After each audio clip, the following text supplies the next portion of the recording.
Nova Manhã. Entrevista. O Supremo Tribunal Federal, voltando aqui para o Brasil, concluiu ontem, ouvinte, o julgamento sobre o Marco Civil da Internet. Então aí, com um placar de 8 votos a 3, os ministros decidiram aumentar a responsabilidade das plataformas, como as redes sociais, pelo conteúdo publicado pelos usuários. A gente está na linha com a Bruna Martins dos Santos, ativista de direitos digitais, gerente na Witness, organização que ajuda pessoas a usarem vídeo e tecnologia para defender direitos humanos. E a Bruna fala com a gente ao vivo de Oslo, na Noruega. Tá longe, lá inclusive já passou do meio-dia. Então, bom dia, Bruna, seja muito bem-vinda. Já começo te perguntando o que exatamente, portanto, o STF decidiu e o que ainda falta decidir. Obrigada, gente. Muito obrigada pelo convite. Espero que vocês estejam me ouvindo bem. Eu acho que o STF ele chega nesse momento finalmente de culminação, né, da discussão da regulamentação de plataformas a partir do artigo 19 do Marco Civil da Internet, onde a discussão era principalmente se a gente poderia continuar privando as plataformas digitais de serem responsabilizadas, né, por atos que acontecem ali de várias naturezas diferentes, assim. Então, eu começo por aí, assim, o que ele decide, no fim das contas, é justamente, né, relativizar um pouco o regime do artigo 19 do Marco Civil, que fala sobre a não responsabilização, a não ser que as plataformas se recusem a remover conteúdos online a partir de uma ordem judicial, e passam a permitir, a partir dessa decisão de ontem, toda uma série de possibilidades, né, de responsabilização em função de conteúdo contra, né, o Estado Democrático de Direito, anúncios, impulsionamento, utilização de chatbots, né, e inclusive introduzem uma coisa que é nova no ordenamento jurídico brasileiro, que é o dever de cuidado, que é basicamente algo que dita que plataformas digitais devem aplicar medidas na melhor da sua capacidade para poder proteger usuários contra certos tipos de conteúdos diferentes. Então eu começo com essa leitura, um pouco da decisão também, para a gente começar essa conversa. Ô Bruna, a gente ouve muito a citação do caso da Daniela Ciccarelli, né? E temos ouvido desde que esse julgamento começou no Supremo. Vamos explicar com a sua ajuda para o nosso ouvinte o que é a situação que ela passou, o que ela tem a ver com o Marco Civil da Internet.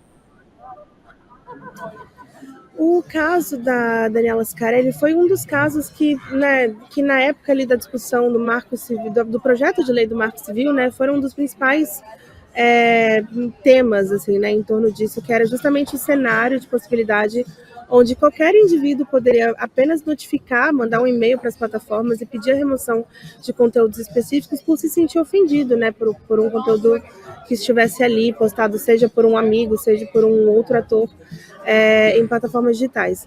No caso da Daniela Ciccarelli, o que a gente define hoje como a divulgação não consentida de imagens íntimas, que foi feito, né, sem o consentimento dela, por razões óbvias, né, enfim, dito o nome, e ele inspira justamente o que está colocado no artigo 21 do Marco Civil, que passa a ser agora, né, o regime principal, que diz que qualquer pessoa, seja ofendida ou o representante da pessoa ofendida, pode notificar as plataformas solicitando a remoção de conteúdo específico.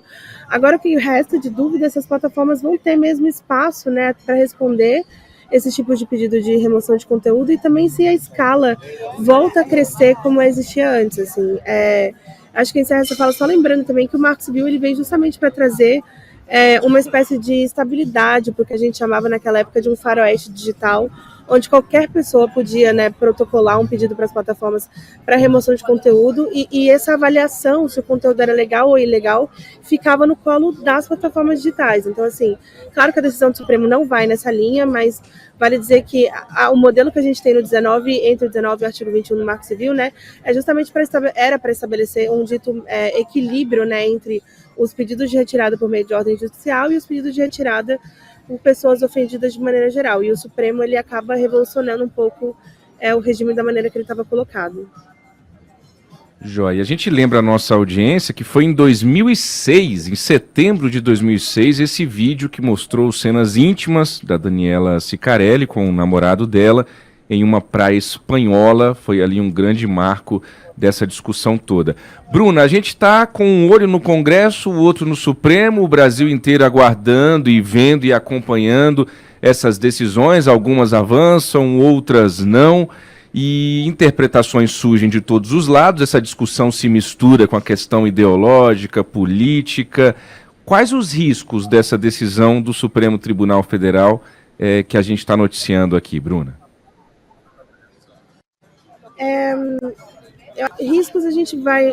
É um pouco difícil delimitar, né, qual tipo de risco que surge dessa decisão nesse momento imediato, mas eu diria que, assim, essa reversão, né, do modelo que ele estava colocado, ele vai gerar muitas dúvidas por parte das plataformas, né, ao qual o regime novo se aplica, né? Então, plataformas de mensageria privada, de busca, né, mecanismos de busca, inclusive plataformas que são para democratização de acesso ao conhecimento, como a própria Wikipedia, passam a ter que responder a um regime novo, e isso vai gerar um momento de dúvida mesmo sobre como aplicar as regras, sobre como o conteúdo pode ser removido ou não, e pode ser que de fato a gente acabe vendo novas regras e políticas internas por parte dessas plataformas que forcem mais a remoção de conteúdo e um conteúdo mais célere de um jeito que não é controlado. Então, assim, eu diria que o primeiro perigo é esse. Pode ser que haja uma remoção maior de conteúdos das redes sociais por questão desse momento de adaptação das plataformas às requisições que estão colocadas, né, pelo próprio Supremo Tribunal Federal. E aí eu acho que a gente precisa ver também quais são os próximos detalhes também, né? Uma coisa que a decisão institui, que a gente não tinha, como eu falei antes, é essa questão do dever de cuidado, né? A gente não viu ainda no ordenamento jurídico brasileiro nada que dizia que as plataformas têm que remover conteúdos quando elas achassem perigosos e colocassem isso como uma possibilidade de responsabilização. Então é interessante ver também como é que isso vai ser aplicado nas próprias políticas internas dela de maneira geral. E eu acho que, assim, o ponto principal dessa decisão do Supremo de maneira geral é que os ministros da Corte reconheceram que isso é um regime temporário, né? E que ele existe enquanto o Congresso não regular o tema, enquanto o Congresso não aprovar uma lei sobre regulação de plataformas digitais. Então é muito importante que o Congresso pegue este momento de discussões que foi muito rico por parte do Supremo Tribunal Federal e consiga transformar isso num projeto de lei um pouco mais, razoável, e que também traga essas questões sobre regulação democrática das redes sociais, que eram tão importantes e que também estavam presentes ali no 2630. Você encara essa decisão como censura, Bruna? Não, de jeito nenhum. Eu acho que faz parte do processo, né? Infelizmente, o Congresso Nacional ainda não conseguiu regular o tema. A gente teve vários projetos de lei, né, ao longo dos anos que tentaram melhorar ou resolver pontos e as falhas do modelo do Marco Civil, mas a questão é que nenhum projeto foi aprovado nos últimos anos, né? O 2630 foi o que mais avançou, e ele não foi, de fato, né, ele acabou travando ali na discussão. A gente tem hoje em dia um projeto de inteligência artificial que poderia também trazer alguma coisa sobre algoritmos e transparência também de plataformas, mas isso não resolve exatamente a questão, né, de conteúdos de ódio, conteúdos problemáticos que rodam na rede, assim. Eu acho que inclusive é uma falácia ou um entendimento um pouco complicado a gente achar que regulação ou uma decisão do Supremo que vá na linha de tentar implementar direitos humanos na atuação das plataformas digitais seja censura. A gente não está, né, não diria que nenhuma iniciativa nesse sentido da censura, é só uma tentativa de equilibrar e proteger usuários da internet que infelizmente ainda são vítimas, né, de muito abuso, de muito assédio online, são vítimas de perseguição, e tem muitas comunidades que ainda sofrem com esses problemas. 7h14, a gente conversou, portanto, com a Bruna Martins dos Santos, ativista de direitos digitais, gerente na Witness, que falou com a gente ao vivo da Noruega. Bruna, muito obrigada pela disponibilidade, pela conversa. Volte sempre aqui ao Jornalismo da Nova Brasil. Muito obrigada, gente, pelo convite. Bom dia a vocês.